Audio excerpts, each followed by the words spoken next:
I read an interview with you and you said that like chewing gum pop and pointless music like Britney Spears and stuff like that is only to fill a gap. And do you think this gap is now filled and that it's time for you to come back and to bring back good music? What do you think? I think that I did too much acid in high school and can't remember what I said in 2001. But I'm just going to say, for the record, yes.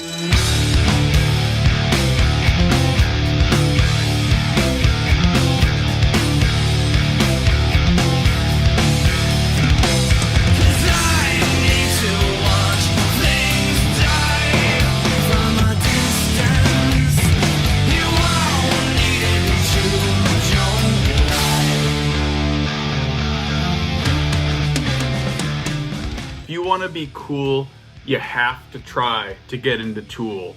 They were one of those bands that when I first heard about them, I was like, I don't know, it's too weird for me.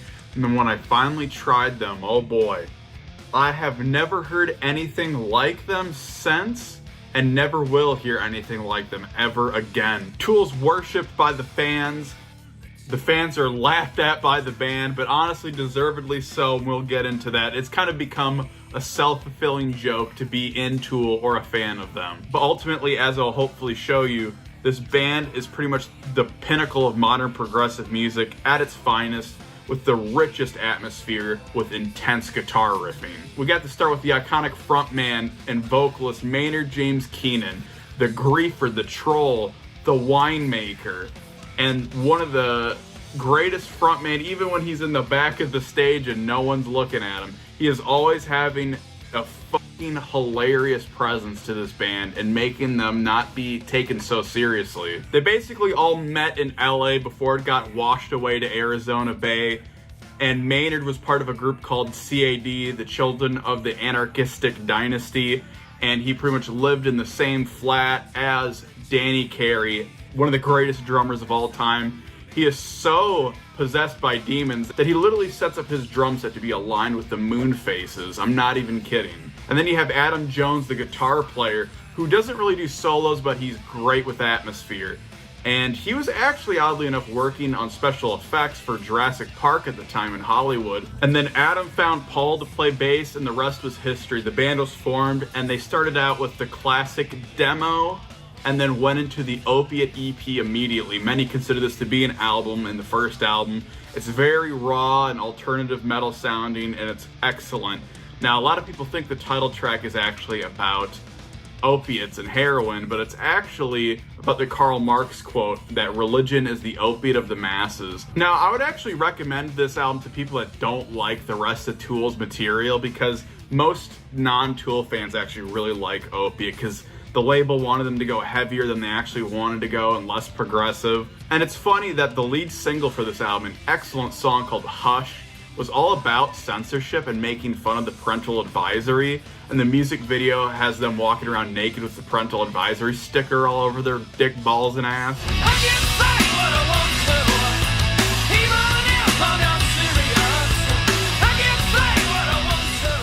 But ultimately, the band needed to change their sound to be the dark, complex band that we know them to be. The problem was that the music that we were listening to didn't quite have the climax right where we wanted the climax for our own personal masturbation. So what we decided to do is write songs that had the climaxes in the right positions for us, depending on what day we were jerking off.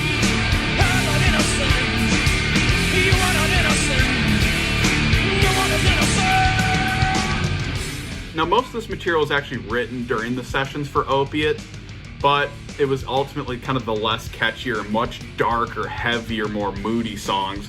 And as we know, Tool is very, very good at that. So this is the true birth of the Tool we know. Now, what's interesting is that for the music videos on this album, they had a lot of stop-motion claymation that Adam had done because he was great with special effects. However, Kurt Cobain from Nirvana had actually kind of rightfully pointed out that they were sort of ripping off the Brothers Quay. Yeah, meat going through tubes and pipes, and shameless. You'd be slapped on the wrist for that. The song Sober has so much painful emotional detail to it, and the singing is excellent, and it's based mostly off the song that Maynard had in his old band, the Children of the Anarchistic Dynasty.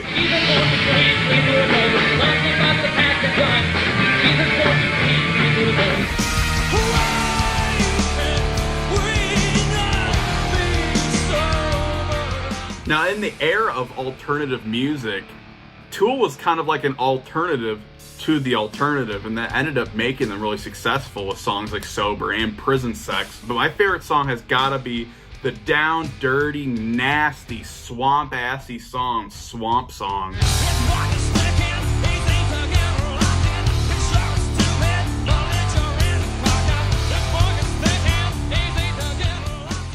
Now, we do have to talk quickly about the absolute dickhead from Black Flag, Henry Rollins. I love the guy, but geez, is that guy up his own ass. He actually ended up as a little feature on this album on the song Bottom.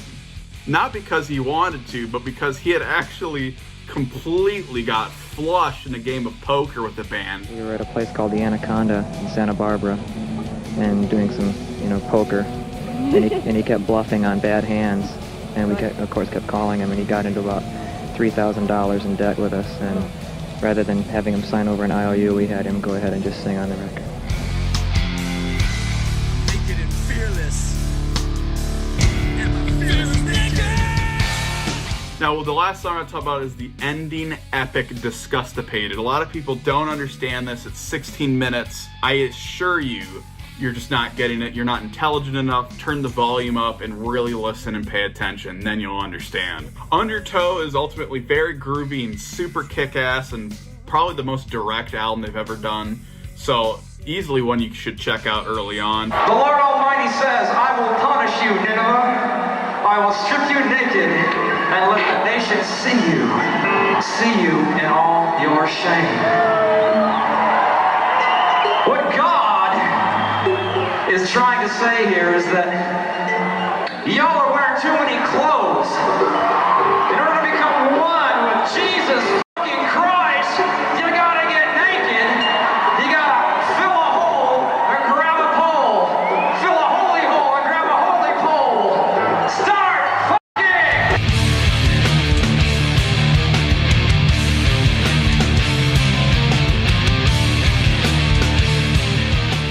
Now, Paul ultimately left because he wanted to play guitar, which is stupid because he already had Adam playing guitar.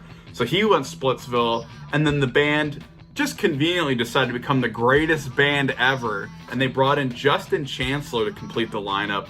And he is one of the most technical bass players ever, upping their game at this point and making the songwriting and playing out of this world. Even Danny Carey becomes a polyrhythm machine, playing tribal rhythms all over their music, and they become the band that we know and love on Ænima, one of their best albums. And Ænima is actually a fusion of Ænima and the soul, so it's a soul Ænima. Many of you Bill Hicks fans know he is featured all throughout here with little talking sections, little references to him. There's actually a whole section of one of his sets at the very beginning of the ending song, Epic, Third Eye, which is excellent. And I love it when it finally gets into that chorus. It feels almost like an industrial song. Some people think the song Eulogy is a dedication to him, but that song is like a sarcastic eulogy. Some people think it might be about the founder of Scientology. And this was actually inspired by them playing a live show in the Garden Pavilion, which they had later found out while performing that was actually owned by the Church of Scientology. And throughout the entire show, Maynard was just mocking the audience. Instead of doing his typical live reps, he was just sitting there baaing like a sheep the whole time. And of course, the title track, which is one of the most epic, classic, best songs, was very much inspired by a joke that Bill Hicks told about, why don't we just wash LA away into the ocean? And that song, I mean, Maynard just pours all intensity into that one. Learn to swim, all those gun-toting hip gangster wannabes, and all the whores and actors, throw them all into the sea and learn to swim. LA is a nightmare city, and the sooner it falls into the ocean due to a major earthquake and is flushed away like the turd city it is into the Pacific Bowl, the better this world will be. Thank you. Good evening. Yes, good evening. How are you tonight? Good. Thank you. The comedy of hate. Join me.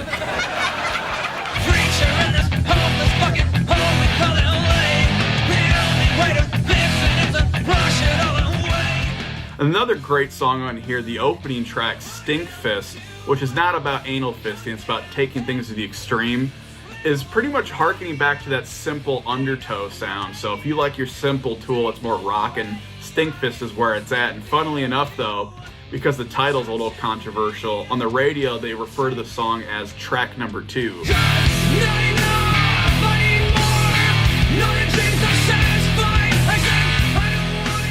And speaking of 2, you have one of the band's greatest songs, 46 and 2, which is about humanity evolving, and just that bass riff. It just shows Justin Chancellor was meant for this band, and that a guitar riff and a bass riff can be just as powerful with Tool. And I love the building intensity and drum solo at the end. Is one of their strongest songs. And about evolving humanity and all these big kind of topics, the fans are so stupid that they think Tool are some sort of gods in human form. And I love that on this album, they actually kind of make fun of the fans with the song Hooker with a Penis, another more kind of Undertow, pissed off, aggressive, in-your-face song. And it's one of my favorites. It's mostly making fun of the idiotic morons that complain every time a band even gets signed to a label and releases an album. Now, this band has always stayed true to themselves, and you want to call them sellouts. They release an album that's like 80 minutes long and all the songs are 10 minutes. What the hell is commercial about that?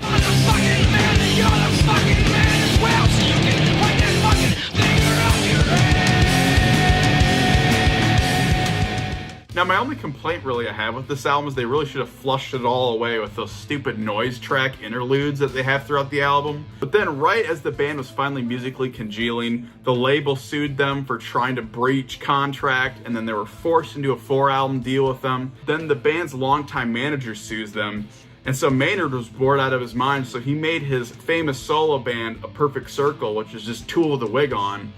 And later on he would make the band Pussifer, which was just Tool with a cowboy hat on. And then they did their classic live album Salival, where they had a really amazing cover of one of my favorite Led Zeppelin songs, No Quarter. It's super atmospheric, and it was supposed to be on the Howard Stern movie Private Parts, but for some stupid ass reason, this label that they were just absolutely forced to stay with said, no, we will not allow you to do that. So what a waste of time that was. And then the band started secretly working on an even more darker, complex, pissed off album. To troll the dumbass fans, they released a bunch of fake tracks on Napster at the time to throw everyone off for what was to come. Rage, Helmet, Soundgarden, Nirvana, you know, pretty much everyone from that era is gone now except us. We kind of pulled the secret maneuver that none of them really did. Like a process of communication. There's a whole band dedicated to the idea. It's called Circle Jerks. We all just got naked and worked it out.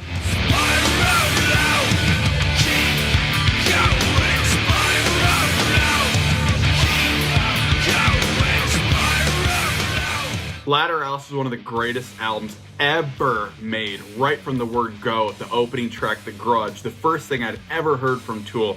I was immediately blown away by this dark, brooding song that even to this point, they had never done a song that progressed as strangely and as intensely as this. Where the grudge like a crown, negativity, calculate what we will not tolerate, desperate to control. And then you have the song The Patient, which is like a sequel to Jimmy, but the brain aneurysm is through Maynard's mother's eyes being in the hospital. She had to wait it out, be patient, gotta wait it out. Then you have the song Schism, which is one of the most all-time classic songs, and it's basically just nothing but bass. It's a bass attack beginning to end. Extremely different and strange, and really pushing the envelope, and it's so weird that this would end up being such a big hit for them. The song is about Commander Riker getting dissected by aliens and put back together. There was a time that the pieces fit, but I watched fall away. And then you had the two-part song Parable and Parabola, which is essentially like the first half is slow, moody atmospherics, and then an explosion of aggression that feels like it's straight off Undertow, showing that they still can do the kick-ass, aggressive songs.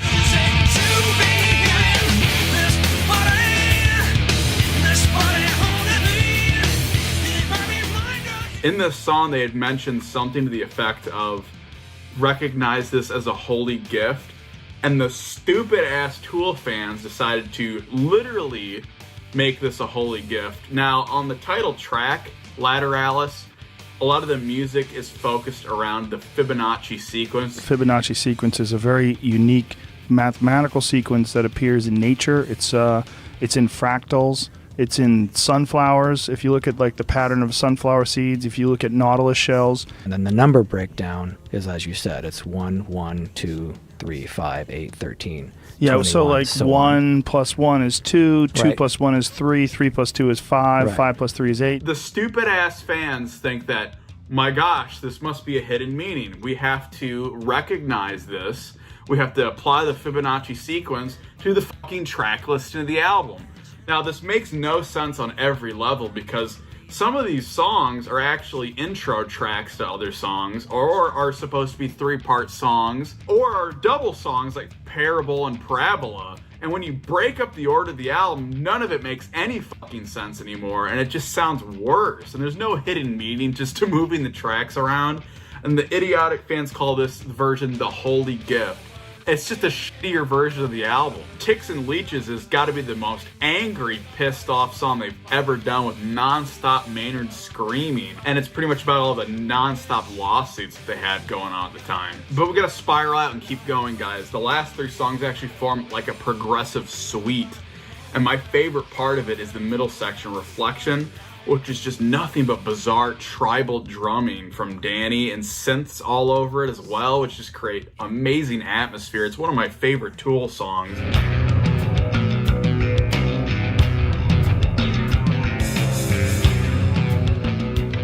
Then you have the song Triad end that out, which is an instrumental with lots of sections of 3 notes and triplets and what have you. And it's a part of a 3-part song. Math! Fuck yeah! Now, around this time, Maynard had actually stopped from being the memorable, entertaining frontman and actually moved to the back of the stage next to Danny, claiming that he has light sensitivity issues. But Maynard is always completely full of shit, so who knows if that's true. But then all of a sudden, Maynard announced that he would actually be retiring from the band because he had found God and Jesus, and he was going to devote his life to being a born-again Christian, you know? The band had made an official statement about it. The fans were believing it. And even some of the people that they worked with, managers, everyone was like, oh my God. But then Maynard gets your ass again. I want waffles. New album out. Called 10,000 Days. Buy it so I can afford waffles.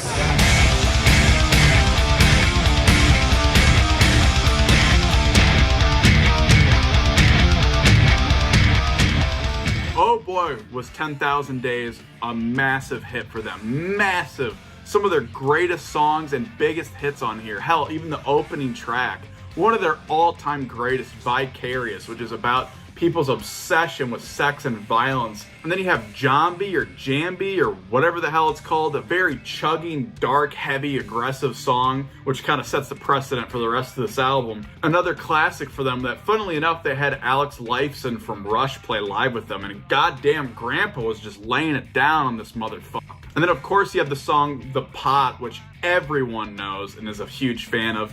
And oddly enough, though, at the beginning, it doesn't really sound like Maynard. His voice is so high-pitched, it sounds kind of like commercial pop music at the time, with extremely relatable lyrics, especially at that time, about the ridiculous anti-drug laws and kangaroo courts.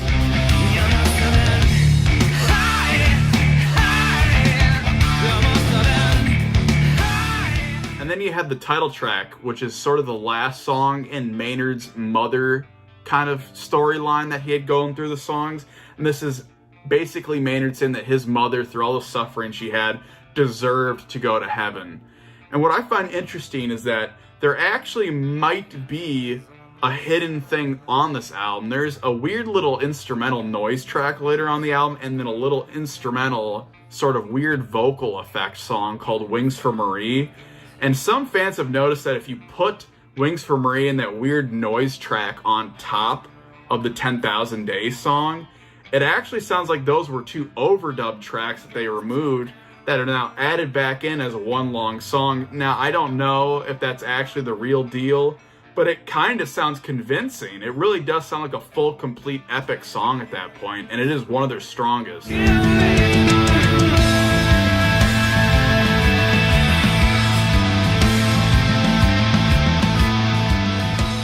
And then you have my all all-time favorite Tool song, Rosetta Stone, which is kind of like a double meaning. You have the Rosetta Stone, which is understanding different languages and what have you, but then Rosetta Stone being a reference to drug culture. Now, what I love about the song is not only that the riffing from Adam is insane all over it, and the drumming is Danny's best of all time, especially the breakdown towards the end is just insane tribal drumming and polyrhythms everywhere. And Maynard is obviously like high-speed rapping all over the damn thing.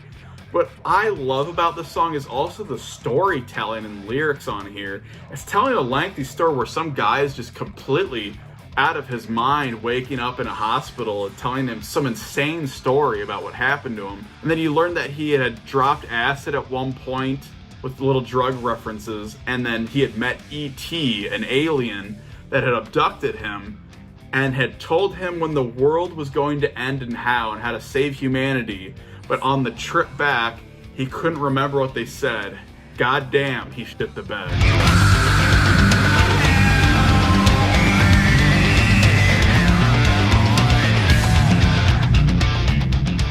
It's referencing experience that a lot of people have with hallucinogenic drugs, that they feel like they had some sort of great, grand experience that was super important, but they couldn't remember a goddamn thing that happened. Did you ever play with any of that kind of psychedelic stuff? Never. Never. Yes. So another absolute classic from them, one you could also start with, but there are some really terrible filler songs in the album that you should just absolutely skip, like Lip and Conjuring. Just ignore those, listen to these bangers I've highlighted, as well as, of course, Right in Two, which is just a fucking juggernaut of a song. But then, unfortunately, after releasing this album, began the torturous, infamous horror story to the Tool fans known as The Long Wait. Now, this lengthy dark age for the band is sort of invalidated by the fact that they actually did finally release an album, but this was 13 years of torture to the point that they were the joke band that everyone pointed to of, wow, that takes longer than it takes to release a Tool album. And then the band was thinking about maybe doing some sort of weird movie thing. Then out of nowhere came the lawsuits once again. Adam's friend that had done art for the band decided to sue him out of nowhere. The motherfuckers that are supposed to protect Tool from things like that happening, their insurance company, decides to sue Tool as well. But what made this all worse is that the band had no transparency or at all communication with the fans, and they would just make all these vague false promises and just fluff us for no reason. In 2014, Adam randomly goes, hey guys, we finished the album, but then he had to immediately retract that because he was joking, and then the fans were fucking pissed off again. See, us fans, we had assumed that all of this delay was actually Maynard's fault because he was spending so much time on his other side projects like Pussifer and Perfect Circle, and he was just messing with the fans endlessly, wasting all his time on some stupid wine vineyard, and when fans would walk onto it, he'd shoot them with paintballs like an asshole. And then Maynard starts referring to Tool fans as retards, and he gets a rape accusation out of nowhere, so all of us start to think maybe Maynard's the problem, he's a giant asshole, you know? Maybe he's just too cool for Tool. But then Maynard finally spoke out. My desire to move forward, go, and get things done, you know, I'm always butting heads with the guys in the band and in Tool to get those things done, and it's just not their process. But I've had instances where I've started to write stuff, and by the time I actually got it around and back and we're actually listening and whatever, the song had gone in a completely different direction. So everything that was written melody-wise or lyric-wise was completely irrelevant. Now I have to start over because so much time has gone by from the last album. There has to be a little bit of fear in there, you know, in your gut, like, is this record going to be as good as the last one? You know, the anticipation now the pressure is huge, so I'm sure there's some of that goes into play. For me, I can move much more quickly if you'll let me help you. I've written a few songs. In fact, I was involved in many of them, the ones that we've done. So we could do that, but I think this is what they need to do. You got to get a little friction in there, so I have to come in and puff my chest out a little bit and be aggressive and let's move it, guys, let's move it. And that works for a minute, and we definitely make traction. But if I were to do that every day, it would just become a part of the friction. I can sit there in that room and be with them in that room, but their process is so tedious and so like Rain Man that I just can't. I just start fucking folding in on myself, like, you know. I'll be right back. I gotta go make pasta. I'll be right back. I gotta go take 5 years to plant a vineyard because you'll still be right where you were when I left. And right after this, the band members actually admitted that Maynard was telling the truth about all this, and that Adam especially was just constantly second-guessing himself and getting cold feet creatively. I mean, hell, Justin Chancellor was even saying that he was starting to get pissed off about how they were reworking even little sections over and over, playing them upside down, backwards, slower, faster. But then out of nowhere, the band finally displays a little instrumental section for a song called Descending, and it blew everyone's mind. It felt like Tool was finally coming back.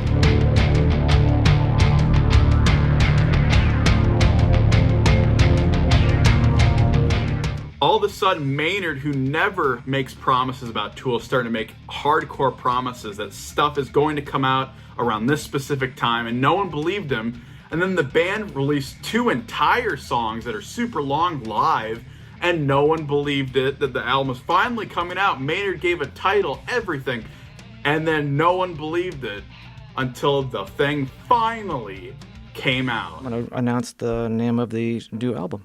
Ooh. You like that? Yeah, you doing it on your phone first? Fear of a Black Planet? And Fear of a Black Planet. That sounds catchy. Inoculum. Fear White guy Inoculum. spinning on an album called Fear of a Black Planet would f***ing really go over well.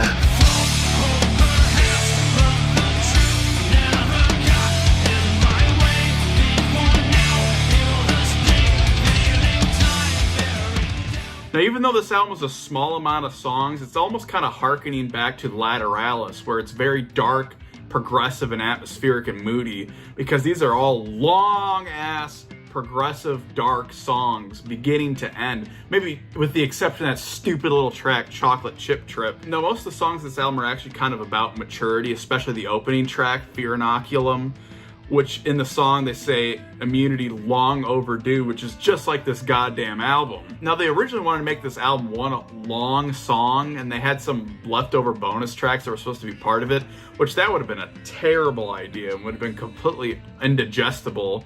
But they have an incredible song on here, which is one of the new famous Tool songs, which is so strange to me that this is the new fan favorite, Ænima, because it is the most complex, weird, abstract, and creative song on here. It's basically Schism, but better in every single way. Everyone that tries to understand this or follow along with it is immediately confused, and I feel like they can only play this damn thing when they chart it out because it is so inconsistent with its timing. It is excellent, though. One of the strongest, most complex, pain in the ass songs that they've ever done.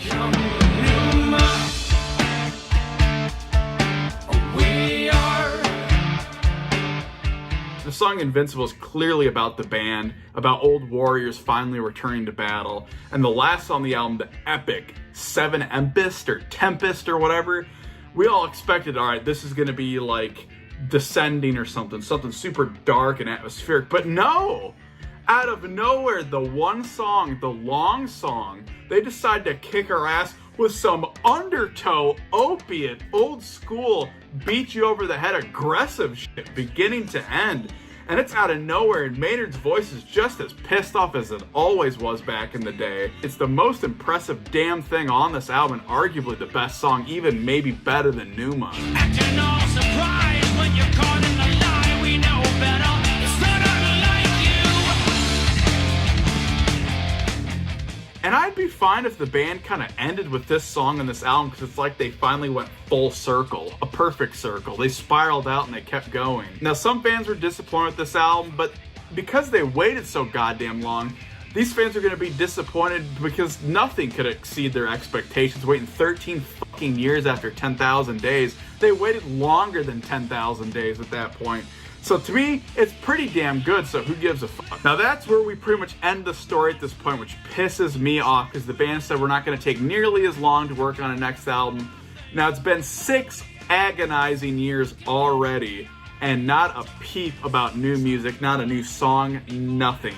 Which is extra bullshit, because as we know, over the past couple of years we had the COVID-19 lockdown situation. So the band should have been working on music, and what did they do? Of course, jammed their thumb up their ass and did nothing that entire time. I mean, Danny said something to the effect of that they were kicking around some songs, but that's just Tool code for nothing's happening. We're pretty much going to be all old geezers by the time the next one comes out. I mean, I'll be dead and gone. This channel will be deleted for copyright. In fact, don't even be patient. Don't wait it out. Don't even bother. Just, we're all going to be dead by that point anyways, because they keep overthinking, overanalyzing, separating the body from the fucking mind. So Danny said, oh, it's going to not take 12 years this time. So, I mean, he's probably right. It's not going to take 12. So I'll see you guys in 23 years. No matter how intense the compromise is or how you feel like this is, it's never failed to yield great rewards, you know, and it's not even, we don't even have to try to keep coming back, we're just drawn back to it, you know. Subscribe to the Downfall Network. No!